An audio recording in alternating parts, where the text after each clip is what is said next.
इसमें आप सबका स्वागत है। मुद्दा जिसके बारे में आज बात करने के लिए यहाँ पे हम इकट्ठे हुए हैं सारे, रोहिंग्यास और बांग्लादेशी जिनको जम्मू कश्मीर में, खासकर जम्मू जिला में बसाया गया, और अब ये सामने तथ्य आ रहे हैं कि रोहिंग्यास को बसाने के लिए कुछ एनजीओज काम करती रही, जिनको धन कहाँ से मिलता रहा उसके बारे में एक संशय बना हुआ है कि क्या उनको धन जो है वो भारत के बीच में मिला या भारत के बाहर से भी आ रहा है। कुछ कार्रवाई तो हुई है, लेकिन भारतीय जनता पार्टी को लगता है कि ये पूरी एक कॉन्स्पिरेसी के तहत रोहिंग्यास को और बांग्लादेशीज को जम्मू में, जहां से इंटरनेशनल बॉर्डर जो है थोड़ी ही दूर है, वहां पे बसाया गया। तो इसके बारे में एक विस्तृत इन्वेस्टिगेशन होने की जरूरत है। कौन से लोग थे जिन्होंने रोहिंग्यास को लाके जम्मू में बसाया था? कौन से लोग थे जिन्होंने काम किया कि रोहिंग्यास यहां पे आके सरकारी जगहों के ऊपर घर बना सकें? उनके घरों को बिजली के कनेक्शन, पानी के कनेक्शन दिए गए, आधार कार्ड दिए गए, यहां तक कि उन रोहिंग्यास ने वोट भी डाले लोकल इलेक्शंस में। ये भी तथ्य सामने आए। ये वही लोग हैं जो 370 की वकालत करते रहे हैं, जो ये कहते रहे हैं कि भारतवासी जम्मू कश्मीर में नहीं बसेंगे। जो जम्मू कश्मीर भारत का ही हिस्सा है, भारतवासी भारत के हिस्से में नहीं बस सकते, लेकिन भारत के बाहर के रहने वाले जो इलीगल इमिग्रेंट्स हैं, जिनसे देश की सुरक्षा को भी एक बड़ा चैलेंज है, खतरा है, उनको बसाने के लिए इन लोगों ने एक राजनीतिक साजिश के तहत काम किया और इन लोगों को लाके अपने वोट बनाने के चक्कर में यहां पे बसाया।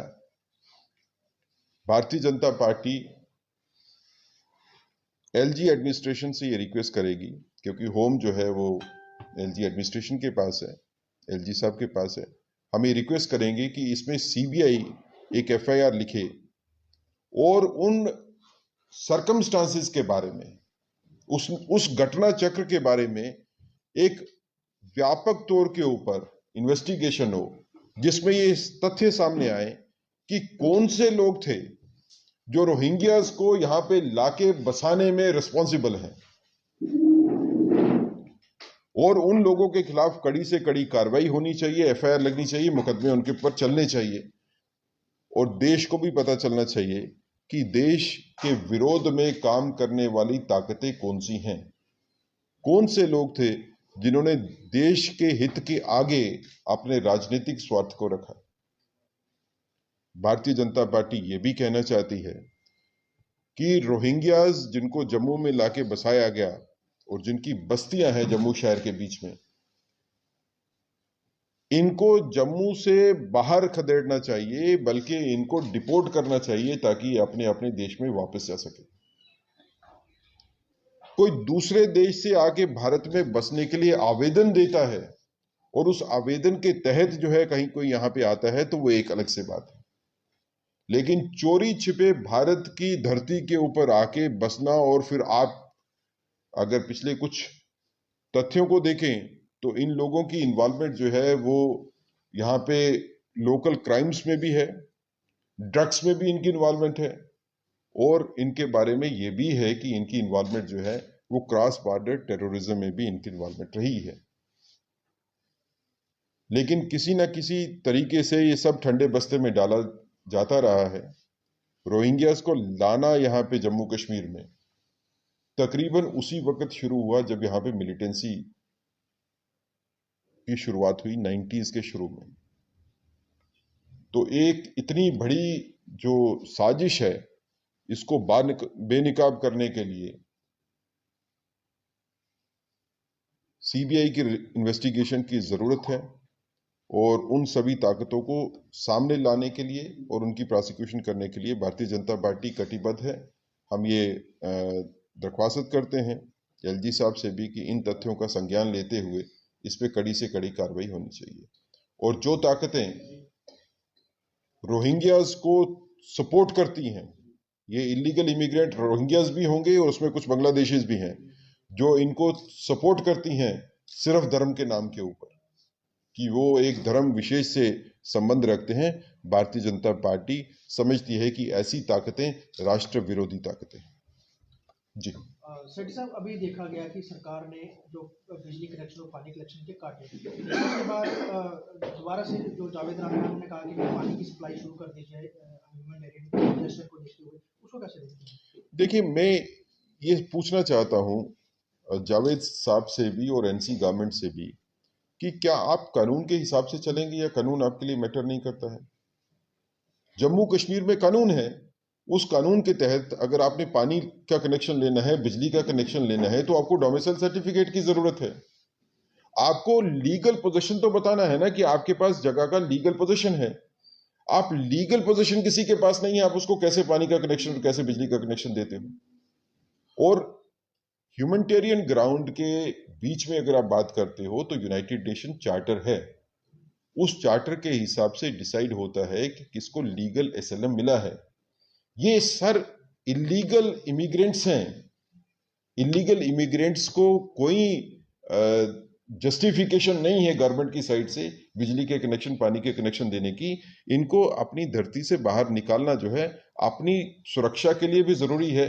आपके अपने कामकाज, एक तरफ से आप कहते हो कि आपके यूथ को नौकरी नहीं है, काम नहीं है, दूसरी तरह से जो आपके यूथ काम करने की जो ताकत है उनकी ये रोहिंग्याज और बांग्लादेशीज में बांटना चाहते हो। सिर्फ अगर मैं ये पूछना चाहता हूं कि अगर ये बांग्लादेशी, अगर ये रोहिंग्याज और बांग्लादेशी जो है ये किसी और धर्म से होते तो क्या जावेद राणा साहब का यही व्यू होता? ये बिल्कुल नहीं होता। ये राजनीतिक साजिश के तहत जो है ये इस तरह की स्टेटमेंट दी जाती है और इस तरह की प्रोटेक्शन दी जाती है। सेठी साहब, मेरा सवाल है, इसके रोहिंग्या के ऊपर पहले कार्रवाई हुई थी और उनको ट्रांजिट कैंप में रखा गया सांबा में, उसके बाद अचानक इसको बंद कर दिया, क्या कहेंगे इसके ऊपर? देखिए, इनको ट्रांजिट कैंप में रखना जो है वो सोल्यूशन नहीं है। रोहिंग्यास को भारतीय जनता पार्टी का अगर व्यू मानेंगे तो हम इनको चाहते हैं कि इनको देश से बाहर खदेड़ना चाहिए। इनका अपना देश है, वहां पे इनको भेजना चाहिए। ये अगर रोहिंग्यास की आप हिस्ट्री देखें तो एक रक्त रंजित हिस्ट्री है। ये अपने देश से बाहर निकल के भारत में, और मुझे एक चीज की समझ नहीं आती है, अगर रोहिंग्यास को इलीगली भी आएगा तो वो रुकेगा आसाम में, बंगाल में, उड़ीसा में, इन्हीं जगह पे ना जो उनके कंट्री के साथ है, बॉर्डर है जिनके। लेकिन रोहिंग्यास के पास क्या जस्टिफिकेशन है जम्मू में आके रुकने की? जम्मू तो हजारों किलोमीटर दूर है उस बॉर्डर से जहां पे बर्मा और बांग्लादेश है। लेकिन रोहिंग्यास जम्मू में आके बसते हैं क्योंकि जम्मू में पाकिस्तान का बॉर्डर जो है यहां से 15-20 किलोमीटर दूर आरएसपुरा का बॉर्डर है, और बॉर्डर के नजदीक इनको लाके बसाया जाता है एक साजिश के तहत। अब इस साजिश में कौन कौन से लोग शामिल हैं? अब उन्होंने 30 साल 35 साल तक जो है उनको आइडेंटिफाई नहीं किया गया, चिन्हित नहीं किया गया, लेकिन अब वक्त है कि उनको चिन्हित भी करना चाहिए। और कौन सी ताकतें राष्ट्र विरोधी ताकतें हैं उनके बारे में कम से कम जनता में सामने ये क्लियर तो हो कि कौन राष्ट्र विरोधी काम कर रहा है। सेठी साहब, ड्यूरिंग इस पीरियड में आपकी सरकार है, लंबे समय तक सरकार है, उस समय तक इसके ऊपर कार्रवाई हो जानी चाहिए थी। रोहिंग्यास के ऊपर कार्रवाई जो है वो भारतीय जनता पार्टी की गवर्नमेंट के दौरान ही हुई है। रोहिंग्यास के खिलाफ कार्रवाई जो है वो एलजी एडमिनिस्ट्रेशन के दौरान ही हुई है।